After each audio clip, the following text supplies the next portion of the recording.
so I can put a different game back there every day. So this is a good one, though. All right, we live? We are. Okay, there you go. Hello, everyone. Sorry.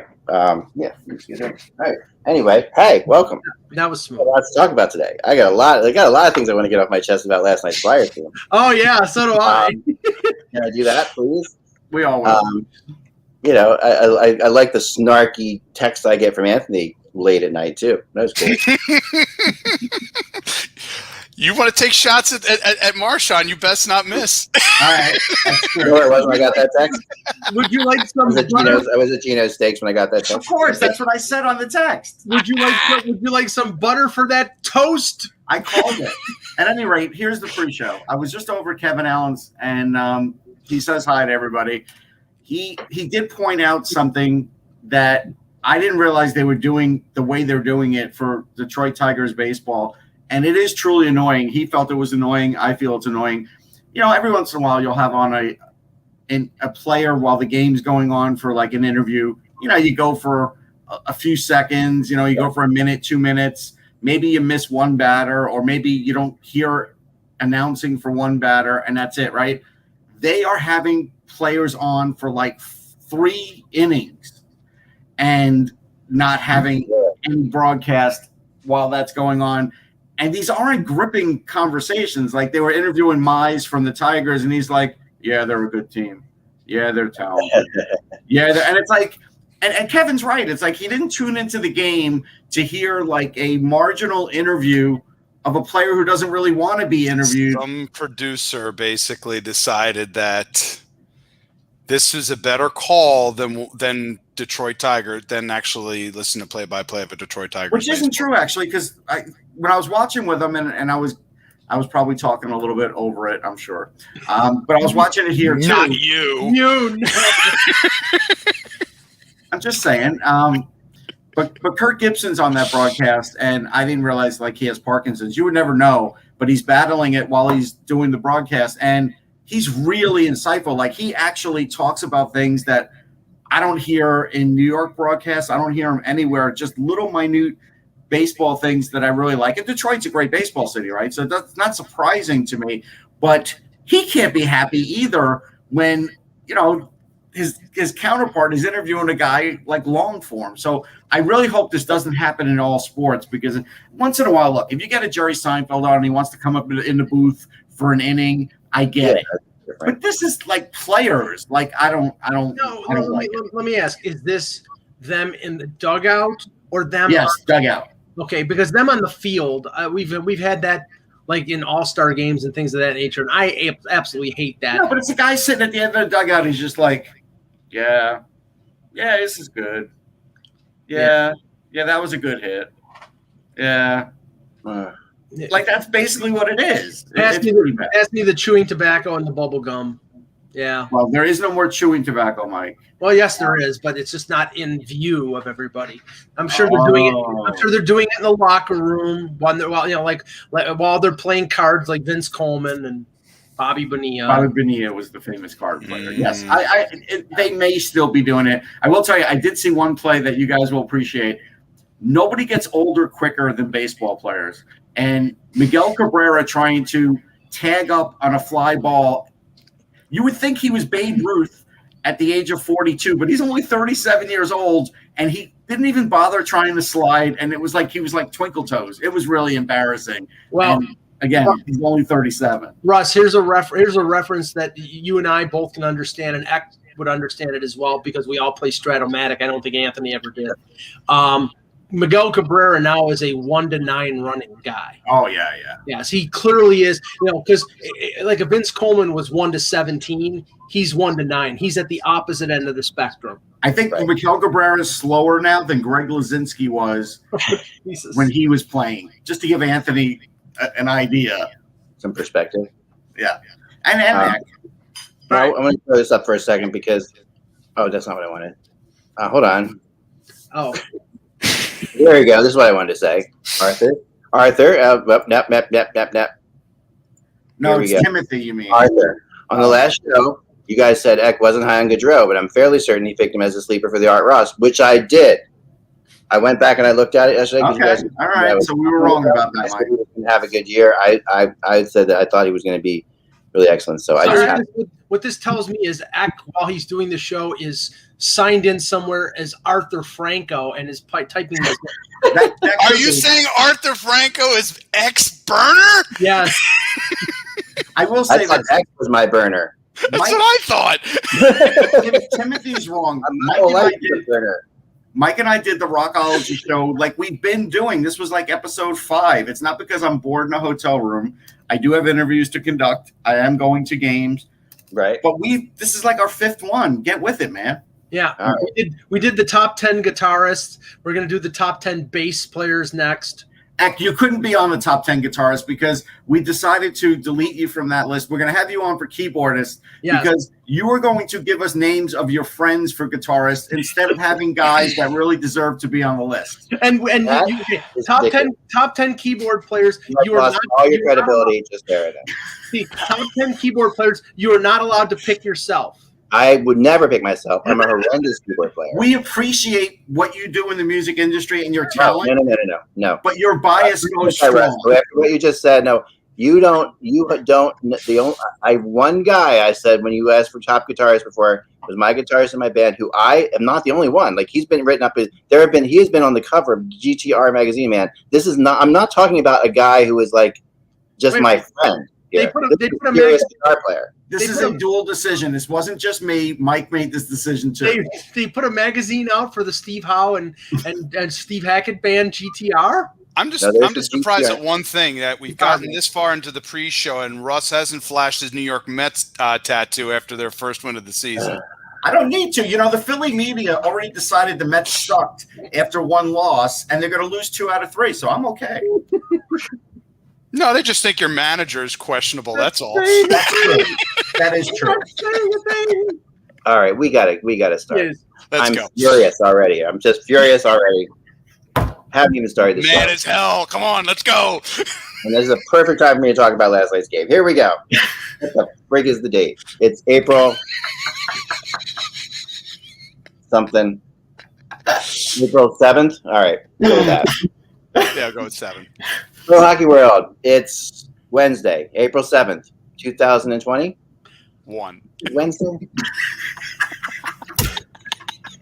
Hello, Hockey World. It is Wednesday, April 7th, 2021. I'm Michael Agello, and Eck is the head of the Shane Gostisbehere fan club. I'm Anthony Mingioni, and this is going to be a fun one. Oh, my God. I'm Russ Cohen, and Mike Agello made the decision along with me. That's it. I'm really, honestly, and truthfully disgusted at her. But anyway, I'm Eklund. You're watching the HockeyBuzzcast on HockeyBuzz.com. This is the podcast that comes here every Monday through Friday with me and others at times who might keep being here, but may not, because that could be a decision that I could make on my own. See, Russ, you screwed me. It's called unilateral decision making. I have an editorial staff somewhere, and they can make any kind of decision they want to. I know they're in the other room. I've got 35 people working on typewriters in the other room right there. So at any point now, 30 monkeys typing out the perfect hockey. And Kermit, don't forget Kermit. Now I got Peter right there. Okay. If you keep talking like this, you're not going to come on for keyboards either. Just all right. Before we get to the rumors, and we will get to the rumors. Before we get to the rumors, I want to talk about last night's Flyers-Bruins game, which I attended. And it was interesting because I sat by myself this game because I wanted to just, sometimes as much as I enjoy talking to Russ, and you weren't there last night. No. Anthony, you were there last night? Were you there? I couldn't find you. I was not. Yeah. All right. Yeah. So you weren't there. So I was with a lot of people, and there's some interesting people in the press box. But anyway, who they're doing podcasts in the middle of the show. Anyways, all kinds of stuff happening. So I'm up there, and I'm like, you know what I'm just going to do, which is really good for me. I'm going to watch this game and not speak to a single. I'm not going to say a word the entire time. I'm going to just sit there, and I'm going to look at this, and I'm going to just in-depthly figure out what the hell's happening in this game. So, by the way, points if anyone can guess the video game over my shoulder in the chat room. Go for it. So anyway, I'm sitting there, and I'm watching this game, and, the Flyers come out, they come out really, I thought Carter Hart makes a couple big saves very early. interesting, really, and he looks good again as he did last night. It really wasn't his fault. As he did against the Islanders, he looked better than he did against the Islanders. I thought the Islanders kind of looked funky at times. I think you could blame the first Bergeron goal on him. That was his fault. That was his rebound, and that was his goal against him. It was his. That's his fault. I mean, it was not a rebound as much as it was a deflection on the way in. So it's kind of like I say, it kind of deflects on the way to him. Yeah, okay, Bergeron, who obviously does. Yeah, Jeffrey got it in the chat room. Groberton, very good. Really interesting, that what we see from Hart is, I think very encouraging for Flyers fans because he sits out a couple days. His coach says he's not working hard enough, which I don't know if that was the case, but whatever it is, he comes out. There's tension there, Rick. There is. There's tension there for sure. He comes in and he really gets, as for a young kid, has come back with 2 really strong games. And, last night, no exception. The Flyers then, they can't, the Bruins should just take a goal for the power play and just call it a day because, they're really, at this point. It's Philadelphia, yeah, for sure. It's like 65% against Philly, which is like unbelievable. Yeah. So that happens, and I think they've scored in like 8 of their last 9 on the power play. It's just something crazy. So they score a power play goal, and then the second power play comes in, and we're looking at the second power play happening, and we have one of those moments in Philadelphia Flyers history that I've come to, and anybody who's watched the Flyers for a long time, and Anthony, you'll understand this very much, as will you, Russ, but like Anthony especially, I think, because Flyers fans who've been around for a while know that Flyers seasons and games often turn on shorthanded goals. Like for some reason or another, the Flyers have a history of shorthanded goals being like game changers, going back to like pull in 5-on-3 against the Quebec Nordiques and other situations we've seen. Mike Richards against the Boston Bruins in that series, that was a big deal. Yeah, I was there for that. Yeah, these shorthanded goals have had it.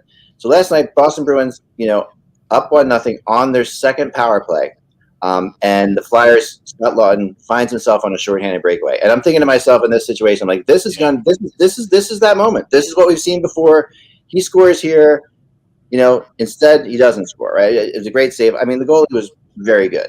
Just Swayton is, he's a good goalie. No question. He's had a great run in the AHL, so there is pretty. In the AHL, the glove save he made early on a deflection was pretty freaking phenomenal.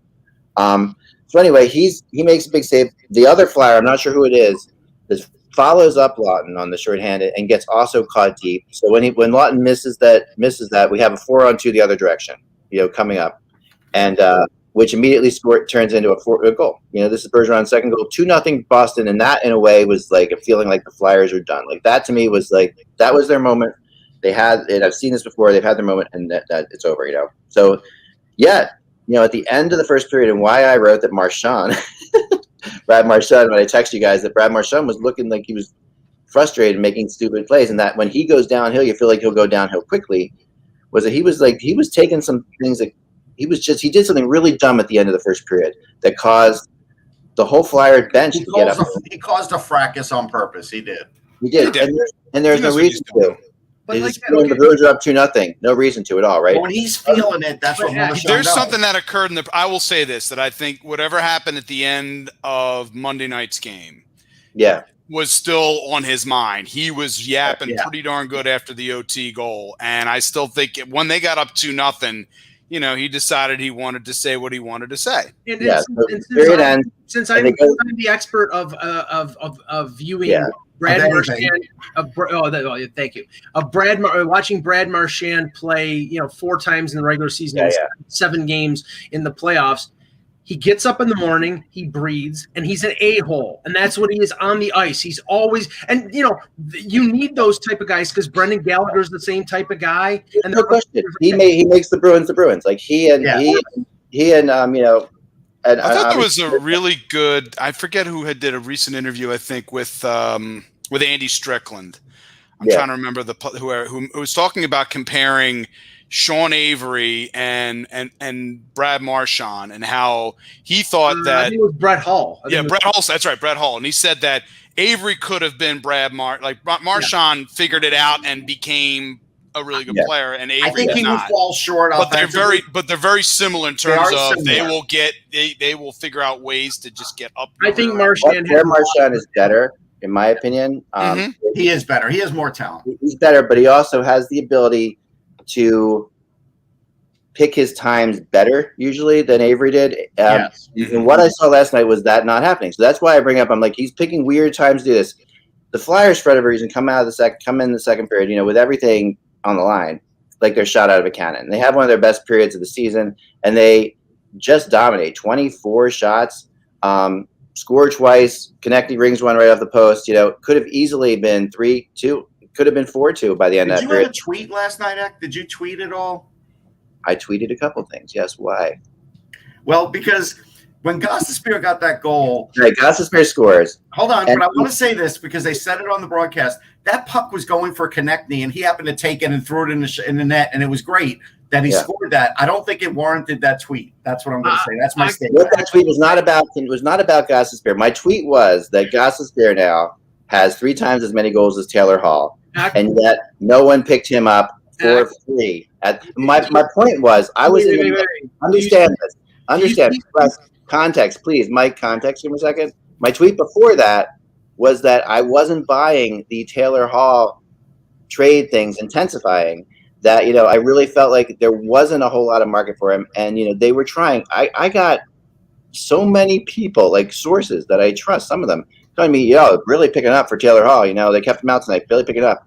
And I just wasn't buying it. It was felt so contrived that other people were putting it out there that, it's picking up. So my tweet was like, but how are they going to get anything Taylor Hall when Gostisbehere?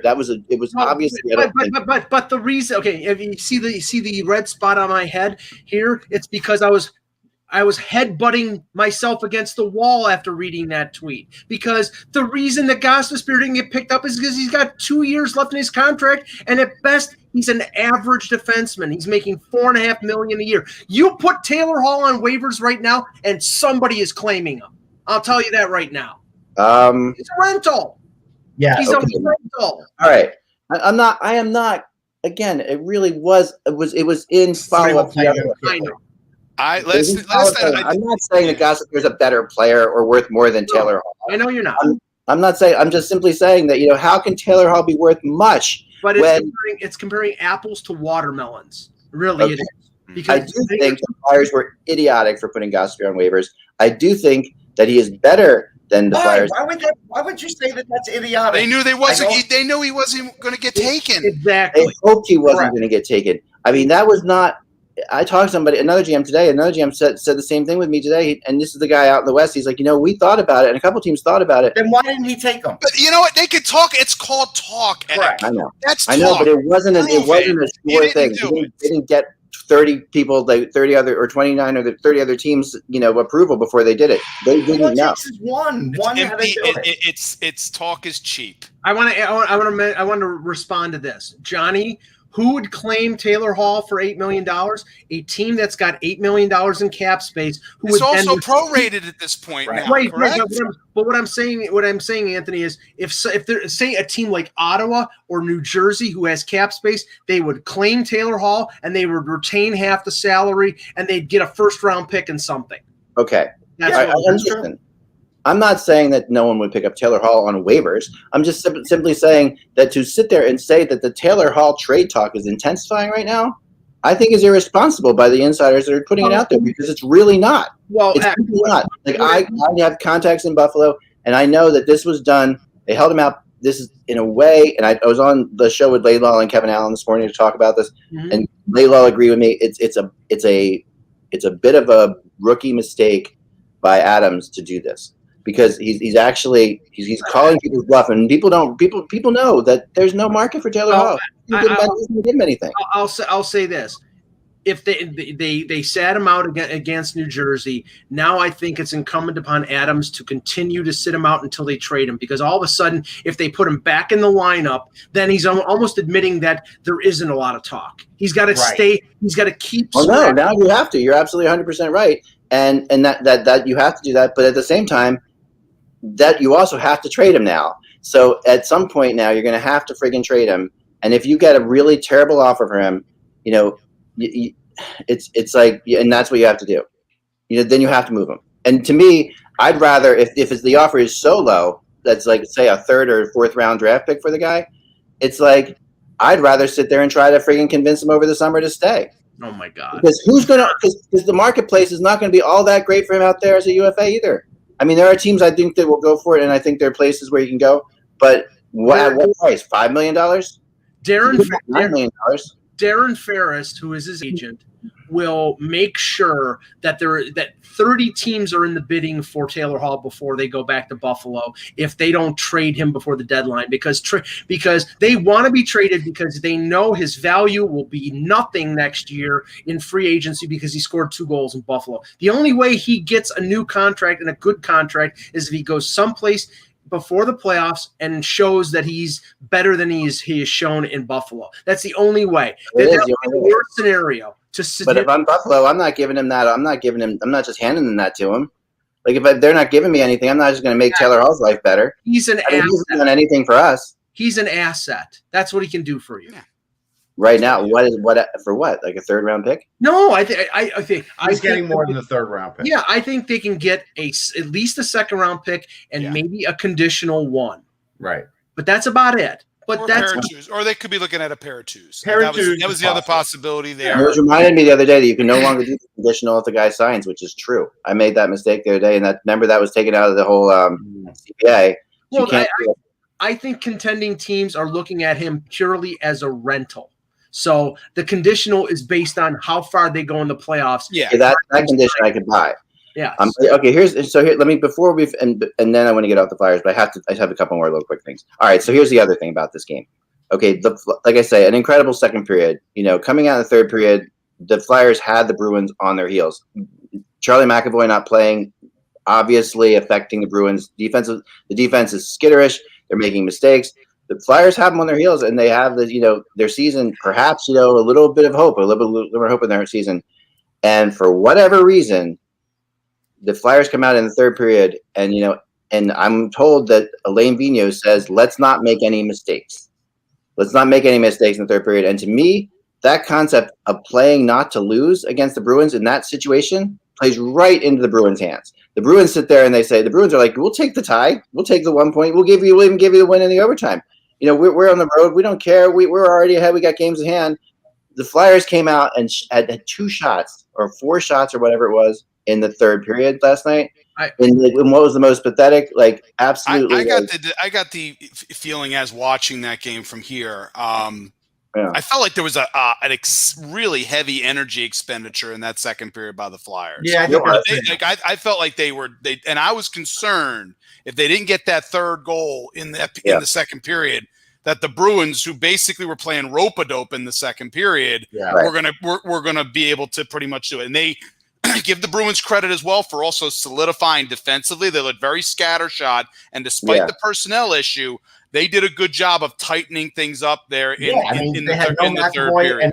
And no Carlo. And that was good team defense on their part. And I think, but also at the same time, I just get that watching the Flyers, energy levels seem to, and again, this is what's happened the way this season has been. The energy flows, and the Bruins have felt this too.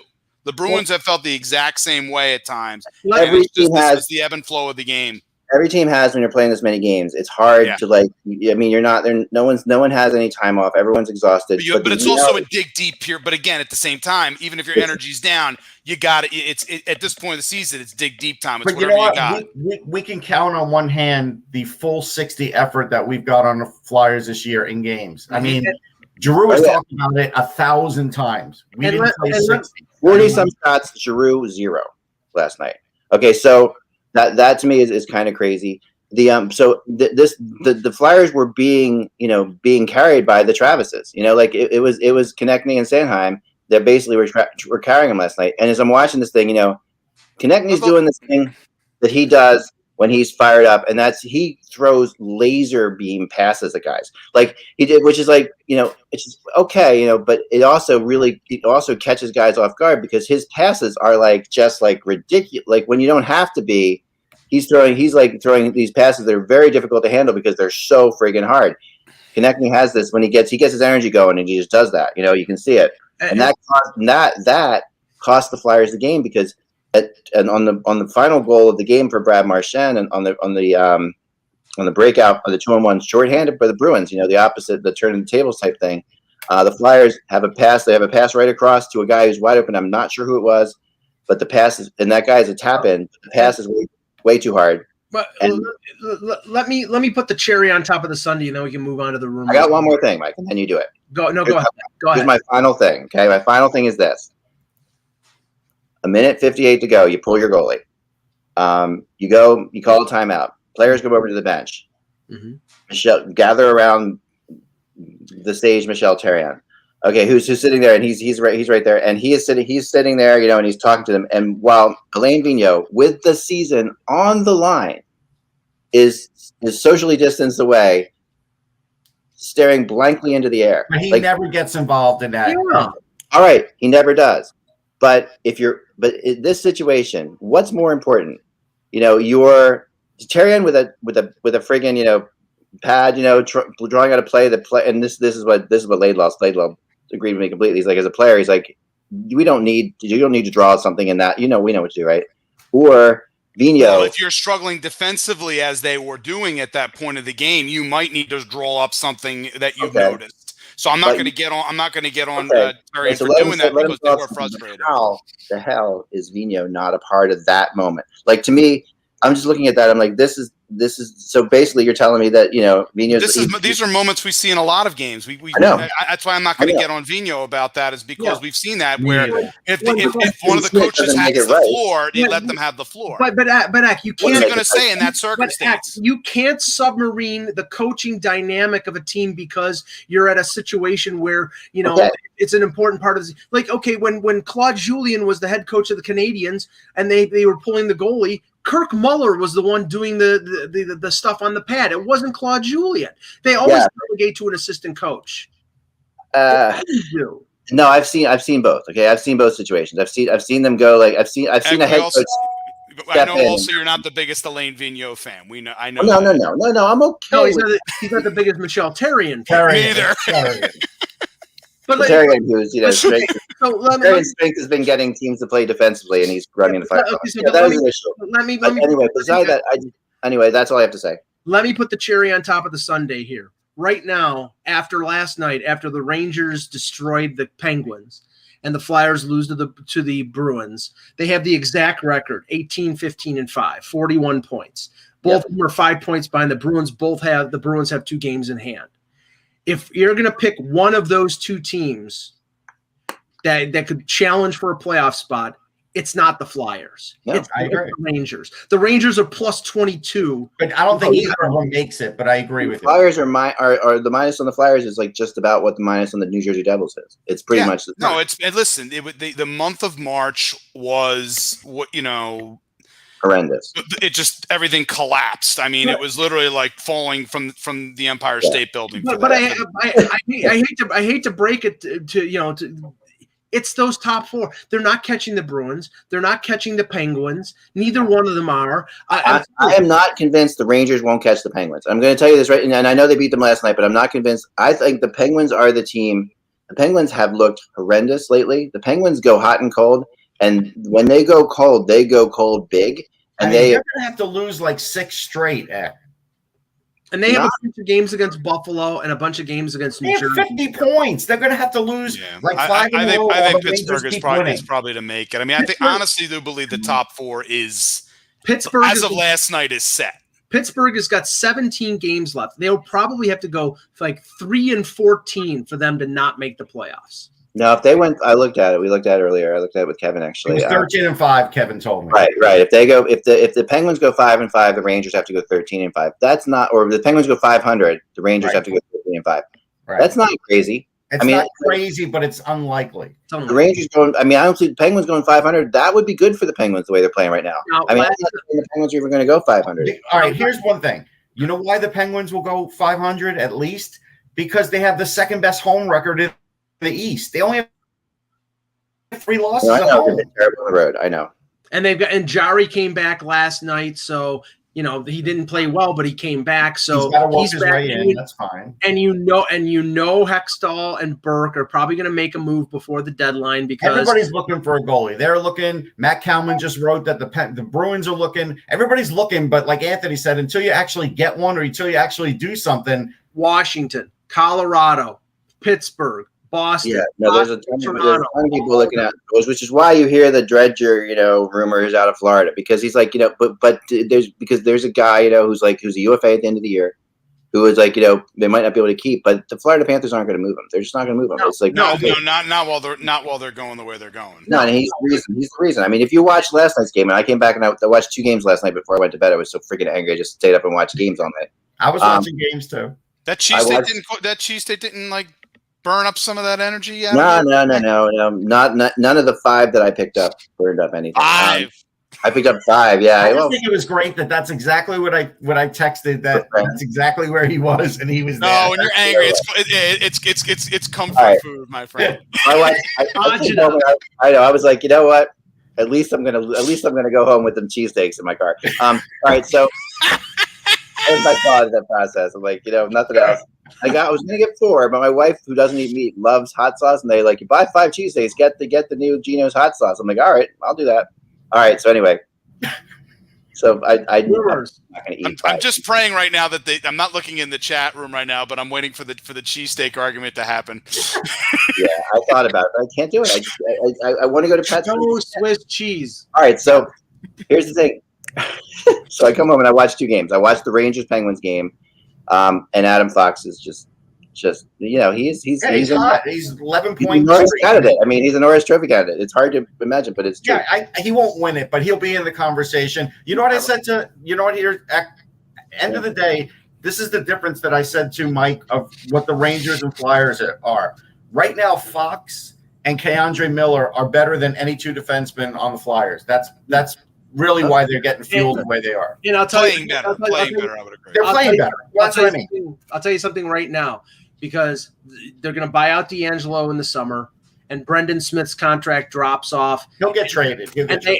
No, he's done after this year. No, they're going to trade him at the deadline, though. Oh yeah, no. I'm talking about for next year. Okay. Fox has got another year on his entry level.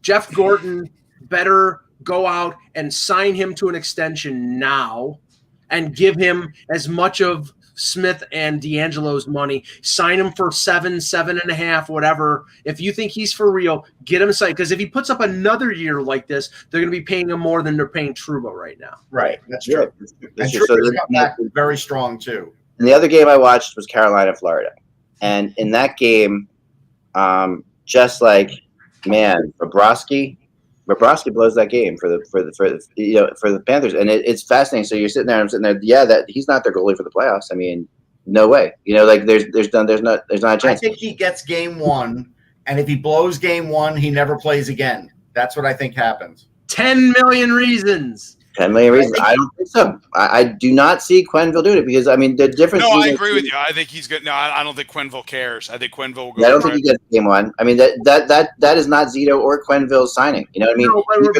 Neither of those guys signed him, so it's like they have to deal with it. But remember what Quenneville did a few years ago when Chicago played. I think it was Nashville. They started the series with Corey Crawford, and he put Darling in. Right. So he is not loath to change goaltenders.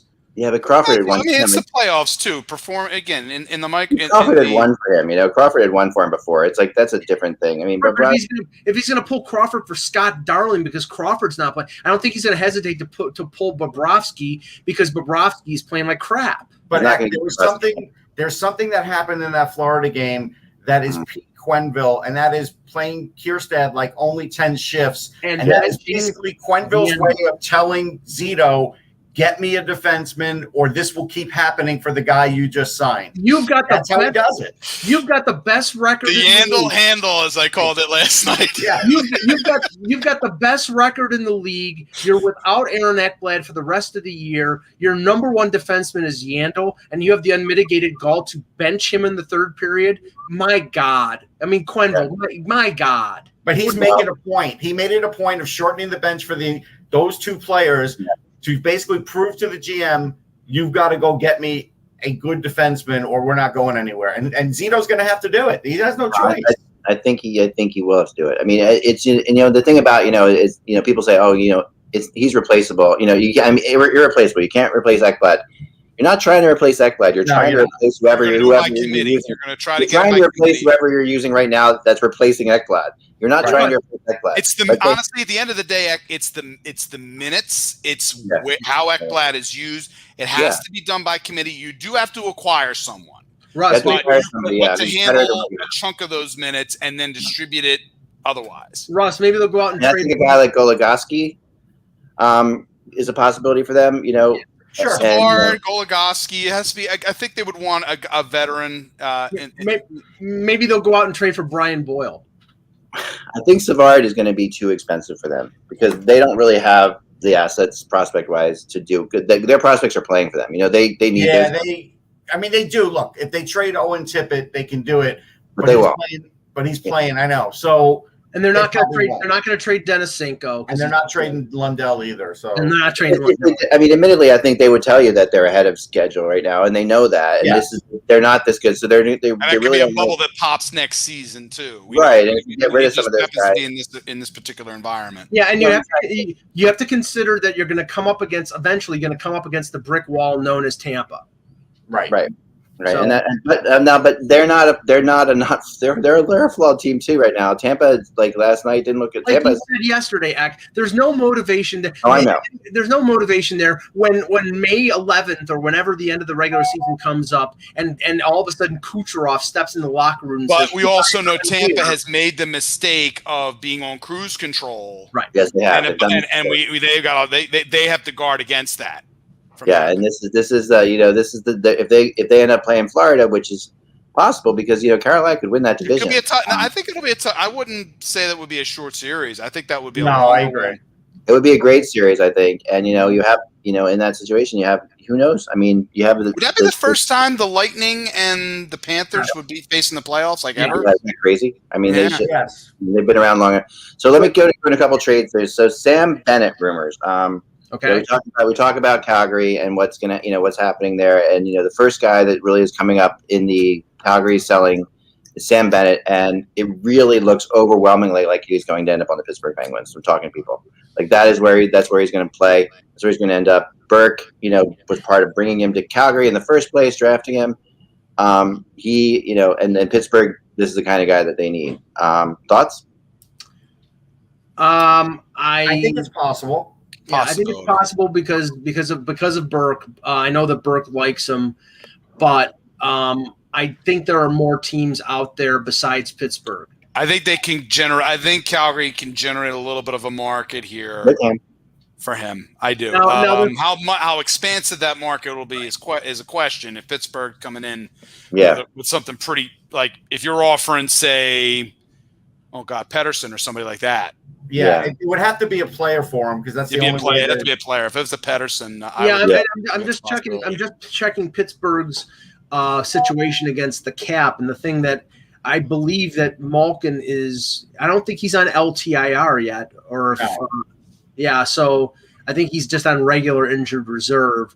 And no, he is on LTIR. He's on LTIR. I was going to say I thought they put him on LTIR, and there's no reason not to put him on LTIR for them. So he is on LTIR, so they have the space to be able to add somebody. But the thing is that they do that, and Malkin has to stay out the rest of the regular season.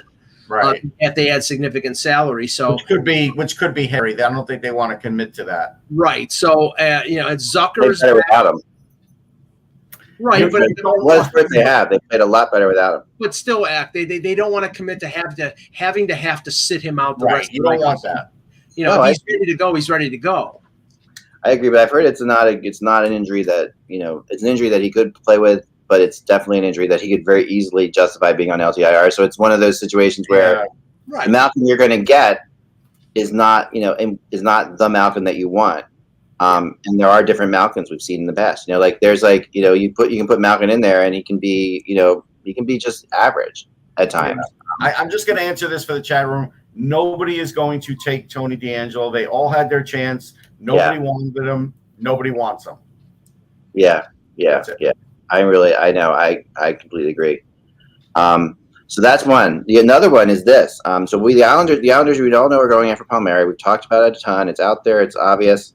It's the perfect fit. All those things. And we thought, okay, their backup plan is Taylor Hall, right? Okay, that makes sense too. But no, actually, talking to people on the island last night and then again this morning, and then a source of mine up in Canada that I really trust and who's been really great with this kind of stuff. The Islanders are actually talking to the Kings about Dustin Brown, and that I think is a fascinating turn of events because Brown's had a great year. He's continued to play well. He is a lot more like Anders Lee than probably anybody you can find. Like therein lies. That's the reason why, because he's about as close. If you're looking for an Anders Lee replacement in your lineup to fill that role, Brown makes sense. Brown makes absolute sense there. He's won Stanley Cups. He's been through it all. Obviously, captain and everything else. It's just he makes a ton of sense there. If in fact. But I'm going to be fascinated to see again what that conversation between Blake and Lamoriello to make that happen. And he has one more year next year. I don't know why. Why does he not? Why does he make zero sense? Yeah, I don't get that, Esmir. Anthony just pointed out he is basically Anders Lee. He's an older again. You're getting him as a, you're using the LTIR money in this circumstance to have him, and then you can figure that you're getting him for this run. Right. You don't have Lee. If you can get him for this run, make that move. But the thing here is that he's not a rental. You have to accommodate almost $6 million for next year when Lee comes back. Yeah, and they're up against it. So I don't know. They were so up against it they had to trade Devin Taves. So how do you accommodate? You don't have a lot of guys on expiring contracts. Do you buy out Andrew Ladd? Well, Andrew Ladd's contract is all signing bonus. And that doesn't help you. So unless you're going to clear somebody out after the year, Lee, Barzal, Nelson, Eberle, Bailey, Peugeot, all making $5 million or more. Are you going to buy out Leo Komarov? Are there any expiring contracts at all, Mike? Well, Casey Cizikas, and I think they probably want to bring him back. Yeah, they probably do. Now, I would say in this case, if it's between Brown and Palmieri, I think Palmieri fits their structure better. But if you're looking at it from the point of view of, I believe, if you're looking for a closer to Lee replacement, and the Islanders are going to have to pay Calder Trophy winner Ilya Sorokin. Right. I do. Leos, and another name that came up with the Islanders is actually Ryan Getzlaf. And now that is an expiring contract, correct? It is, but okay. But I've heard Getzlaf won't do that. Getzlaf. Elliot Friedman reported that Getzlaf is more than likely to sign an extension after the expansion draft to stay in Anaheim for a lesser amount. That they want to keep him around a young team to be the captain and leader to lead them out of a rebuild. Yeah, and because that actually is a pretty exciting situation going on in Anaheim. Even though they're down right now, they've got a lot of good young players coming, and they really have. They're a fun team. It's going to be a fun team. I think Getzlaf sees that as a fun team to be around. Yeah. But I do think I agree with what you said, Anthony, that Palmieri's a better fit. But just he's a better scorer. For sure, which the Islanders need. But I'd like to know who's bidding against the Islanders on Palmieri. If it's Boston, I think. Yeah, if it's Boston, Colorado mainly. That's what I've heard. It's Boston and Colorado. But they're the two biggest ones. San Jose is in there too, but I think that I don't know that San Jose has what it takes or is willing to go as far as the other teams are willing to go. It sounds like the Islanders are going to get him, but I don't know. Let's transition to Hall, Ak, because I'm curious who we think are in on Hall. If the Islanders aren't, I've heard St. Louis's name being mentioned in terms of Hall, but I don't know about that because I don't know how anxious they are to buy. I think it's more than likely they're sellers because they're 5 points behind Arizona. At this point, and Doug Armstrong does have the history of going out there even when he is in a playoff spot of selling when it's beneficial. So he might sell Hoffman, he might sell Tyler Bozak because they're 5 points out. He's not shy at selling when it benefits him in terms of getting a return. Who is in on Hall? It's really hard to say. I've heard San Jose with Hall. True. I've heard it mentioned with San Jose. I mean, San Jose seems like they are going for it a little bit. I have heard Minnesota in the last couple hours with Hall. That's a little surprising to me. They really don't need wingers. They need centers in Minnesota if they're going to do anything. Well, here's the curious thing, and I might be way off base, but normally I'm not. Kyle Dubas came out yesterday and essentially said, well, the addition of Alex Galchenyuk has lowered our need for a winger. But everybody knows they're still in on looking for a winger, looking for a top non-winger. So if that's the case, if he's pretending like I don't need one, he might be setting himself up to try to spend less to get a guy like Taylor Hall. If Sabres will retain 50%, if they don't have to give up anything significant other than a second. And if the Sabres will help out the Toronto Maple Leafs, which I would find that would be. They're not in the same. No, they're not directly competitive, but if it comes down to it and Colorado's offering you something, I think they send them to Colorado before they send them to Toronto. It depends on what's being offered. If it's a second-round pick by Toronto or a third-round pick by Colorado. No, I mean, they're going to get the best pick they can get, but. Right.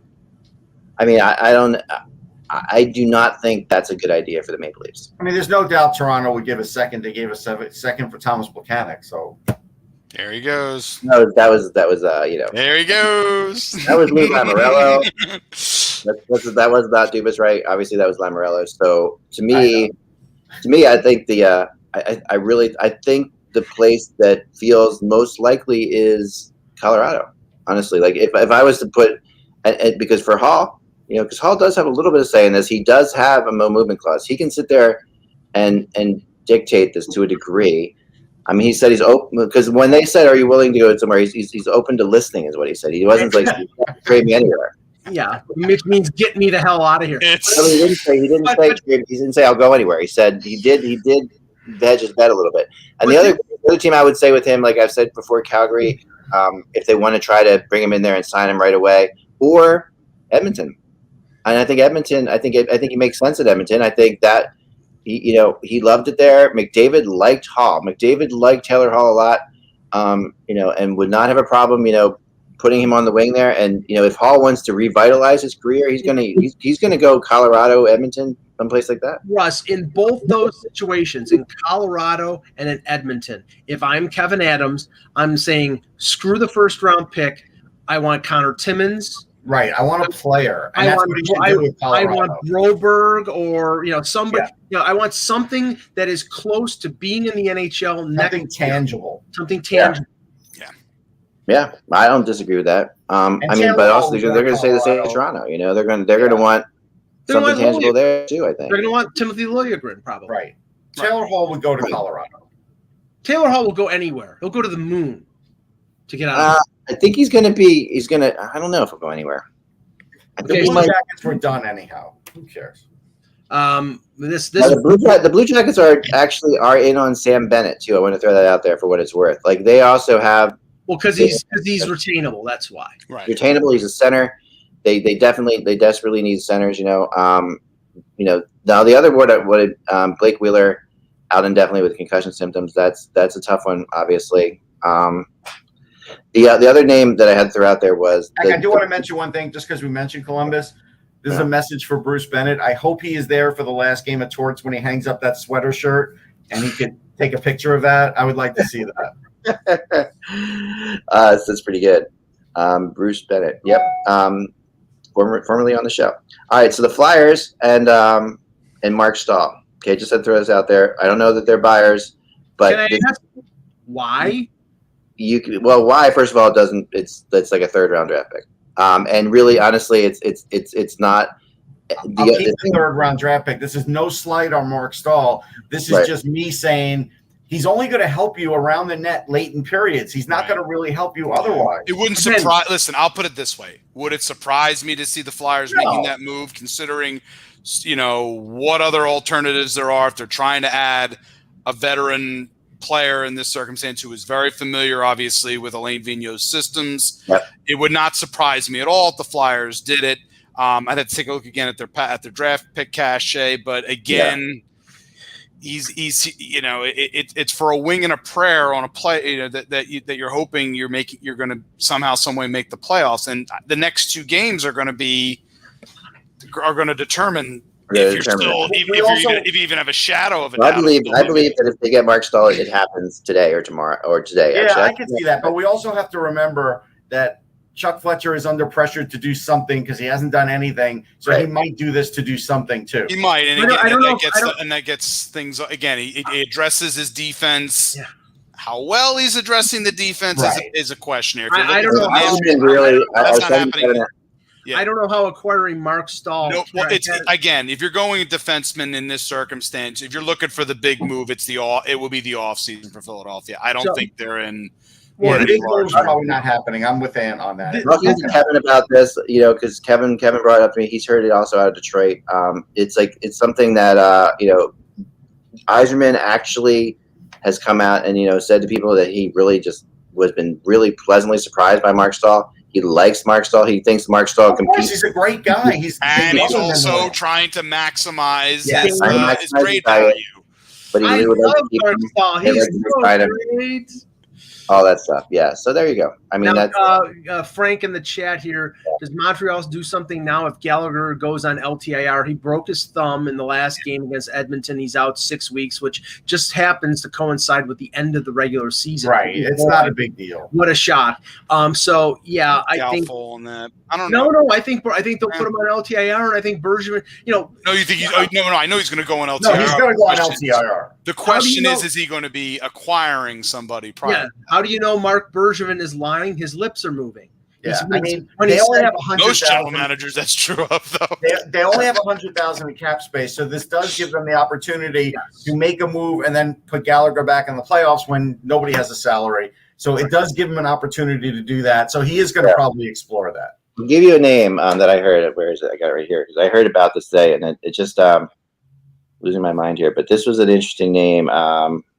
It is okay. Where is it? Okay, Mike Riley out of Ottawa.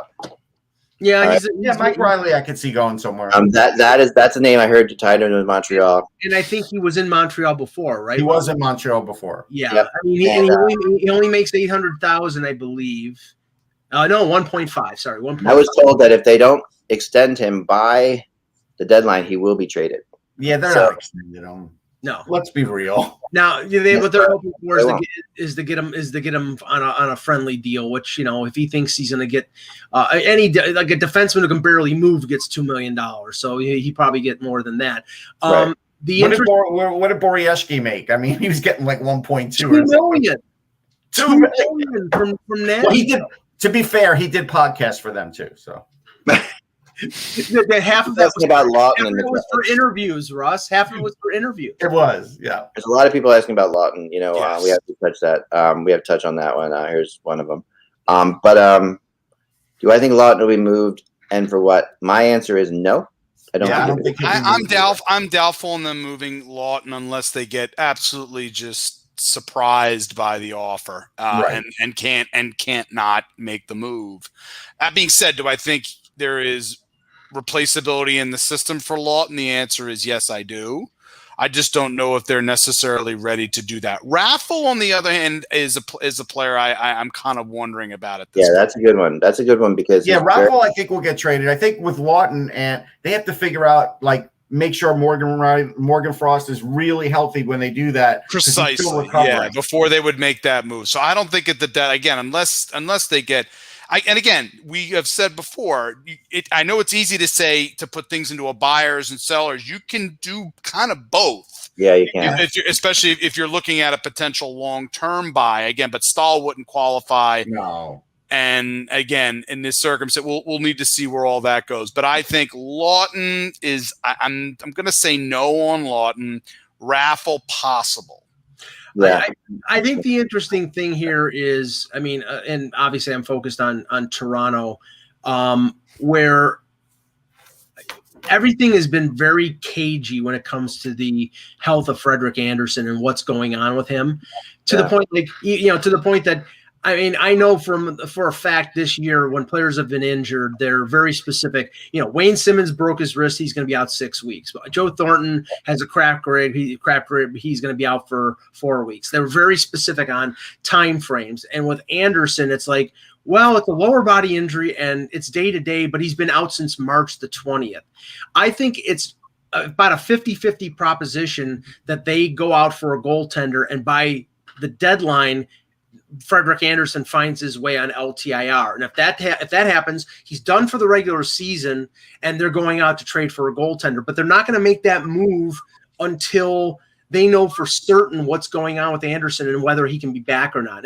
And they won't signal whether they're going, it'll be out there. I'm sure Eck will probably hear if they're going out there talking to Buffalo or talking to Arizona or talking to other teams about goaltenders, then the cat's out of the bag. But more than likely, they're going to find out probably. I think Kyle Dubas. Yeah, I think Kyle Dubas is more interested in Roman Reigns. He just did another WWE interview, Mike. So who cares? He did. I know he's a big WWE fan, but I'm being serious. Who cares about the WWE? Yeah. I'm being serious too. It is a fact. I stated a fact. I know. He's a big WCW fan, Russ. But this is the thing. Elliot Friedman reported about them going out for a depth defenseman. Yeah. The only way they're doing that is if Anderson is on LTIR, because then they have the cap space. And the player that he mentioned was Jamie Alexiak from Dallas, who's a UFA. That'd be a fine pickup for them, honestly. Yeah, that would be a really good pickup for them because really their pushback is 2 or 3 players. Muzzin, Bogosian, what's that? Am I frozen? No, your audio. Your image is your audio. Your audio. Now you're back. All right. But their pushback going into the playoffs is Bogosian, Muzzin, Wayne Simmons, and maybe Zach Hyman. And Zach Hyman is not really a big physical guy, but he doesn't. Right. There was one other question that was in the chat here as well. It says, "Do you think the Wings trade Stahl and Bernier for?" They're not trading at this point. Now they're not making a move for Bernier, the Flyers. That would have been if Hart was still really struggling. Bernier is going to get moved though. Bernier, Colorado is. Bernie's going to get moved. It won't be to Philadelphia. It won't be to Philly. It won't be to Philly. But I mean, I know you hate to think that, but it could be to Toronto. It really could. Like I've heard this a couple times now. It's not like I want to stir the pot up, but that is, and it obviously I'm not trying to just be silly here. Like you guys would. But I'm just telling you, it's flat out. It's possible. I will wear a cowboy hat on trade deadline day if it's Jonathan Bernier to Toronto. It's not happening. I just want to see how far you'll go, Mike. Old Town Mike, we're going to call him if he does. Old Town Mike. So if you're willing to do that for Bernier, I wear a hat all the time. What are you willing to do if it's James Reimer on the 12th? I'll puke on air. Okay. No, he'll actually wear that. No, he'll put the hat on and then puke in it. Okay. Mike, I wanted to set the bar. Didn't you eat your hat one time on the air? What was that about? Remember that whole thing? I do remember that. Yeah, a baseball cap. I took a bite out of it. Yes. You ate so you had to eat something. You ate your hat. You'll eat your hat if something happened or something like that. I think I took a bite out of a baseball. You did. You took a bite out of it. Yeah, the good memories. Good fiber. Good put some fiber in your diet. Memories like what's it like the corners of my mouth? We were right, exactly. So there you go. I know, perfect. It's awesome. All right. Okay. What time is it? It's 4:00. Thank God. Just kidding. I'm going to talk to you as well, Eck. Yeah. No, I feel so loved. I'm enjoying myself, but my goodness, holy cow! I actually just thought it might. Okay, I want to talk about Montour. Because he's another guy that I've been tracking. He is an interesting one because, again, this is a guy Buffalo really would like to extend, and they're having discussions with him, about that.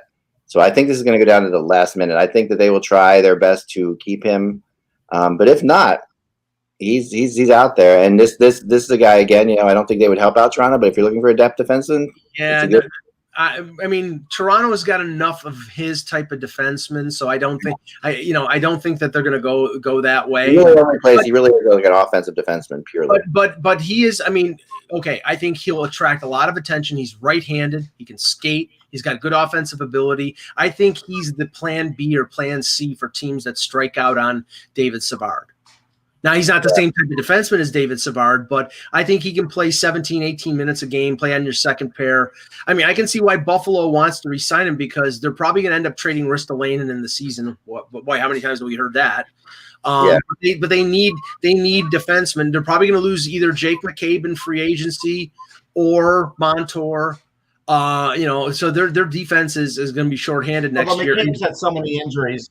He's not going to be a hot commodity, No, but Russ, if you're him, would you go out and sign a 1-year look-see type of contract with Buffalo or with another team? No, Buffalo, with anybody else, yes. Yeah. Other than Buffalo. There are teams out there for sure that have interest in him, but you're starting to hear a lot of we want guys that play two-way. Like two-way defensemen are the hot commodity, not like single, like offensively minded defensemen. But honestly, next year, in this offseason, there's going to be a ton of agents getting contacted by the players who have the lists at the no trade list, and Buffalo is going to be on them. Yep. That's why Buffalo makes it. That's why Russ is. Wait, you don't think that's true, Rick? I think that is true. Okay. Russ is completely correct. Where Buffalo should be getting retainable players. Well, they need bodies. The only thing I'll say about that is that there is a really good vibe. Like I'm talking to some people in the organization, there is a really good vibe surrounding what Granato is doing now. I don't think because he's letting the players play, but it's not going to last. But he's also really there is definitely like a bonding thing going on right now in Buffalo. But that you don't know how it'll play out. If they go crazy and do really well the rest of the way. That's like saying if there's a great vibe in the White House with Joe Biden after Trump. And I know, but Ralph was particularly good at getting pretty good information. I got to run back for a second, guys. Hold on one second. I'll be right back. No, I mean I get that. There's definitely a good feeling. I don't think they're going to extend Don Granato because of the health reasons, the age, all that. He was the right guy to bring in to let the guys play. They're definitely playing better because they're playing their game now. There's also no consequences. It doesn't matter what they do. If you look at how Middlestat and how Dahlin are playing under Granato, they're playing leaps and bounds better than they did with Kruger because right now Middlestat's basically playing number one center minutes. He's playing an offensive role, and Dahlin, they just said, do what you do best, create offensively. Yep. And he's an extremely creative offensive defenseman, and they were trying to make him into a shutdown guy, which is asinine. Yeah. Those things are working out. Okay, Roger asks, don't you think it would be good to get something for Freddie before he walks? No, that time was last summer. That time was going into the season. If they were Mike called him, and Mike said, "Do not trade Freddie." If you were gonna go in, you didn't want to trade him last summer. You know that, Russ. If they could get an upgrade over him, I'm like, sign me up. But who was the upgrade? Other than Markstrom, who was the upgrade? In retrospect, there's quite a few that we didn't maybe think were for a short period of time before free agent. Actually, Brian Elliott. Holtby. Holtby was out there. Crawford was out there. He retired. Markstrom was the highest paid goalie. None of them have played better than Frederik Andersen, and Frederik Andersen's not having a good year either. If they were going to trade for Cal Peterson, sure, but they didn't. And Thatcher Demko wasn't on the block, so nor should they be. Right, but all I'm saying is right now, if you traded, first of all, nobody's trading for Freddie Andersen with him on the injured list. No team is doing that. You're probably getting a mid-round draft pick, if anything, and all you're doing is undercutting the esprit de corps of the team. He's very well liked in that Leaf locker room. If they put him on LTIR, they're saying he's hurt and we have to move on without him until at least the playoffs. That's acceptable. But trading him out of Toronto to go add somebody else, that would be a stab in the back. I also want to mention one other thing here as well, is that I think we should start an over-under for the amount of time Mike uses the phrase esprit de corps. Okay. Team camaraderie. Bring the flag. Rally to me. I do like that. That's a good point. Who is going to win today's Phillies game, Anthony? Their it's the rubber match ass. here, so you got Nola back on the bump, right? I don't know who's pitching for the Mets. I'm looking. Yeah, well, you have your number 3 pitcher, right? So it should be Taijuan Walker, but Peterson's pitching. The edge definitely goes to Noah, but I'm still going to go with the Mets. I don't know in this circuit. Again, Noah gets the edge. What's the split at this point? And again, tight game. Then we have Velasquez. Agita is Vinny Velo accelerates my Agita very quickly. Oh, is this a 4-game series? I thought it was only 3. Dad, you got to run. There's something happening. Did she keep track of Hockey Buzz? Got some calls coming in right now, so we could see it. We could see a deal by the end of the day. Okay. Definitely keep track. I will be back again. We'll be back in tomorrow. And I'm going to come on off the post this weekend. Looking forward to that. Yeah, it should be fun. We're going to be having our trade after a week off. We're going to be having our trade deadline preview podcast with Eck. Fantastic. And maybe Kevin Allen. And Kevin, we're hoping to have Kevin as well. So we're going to hopefully have a full house for the return.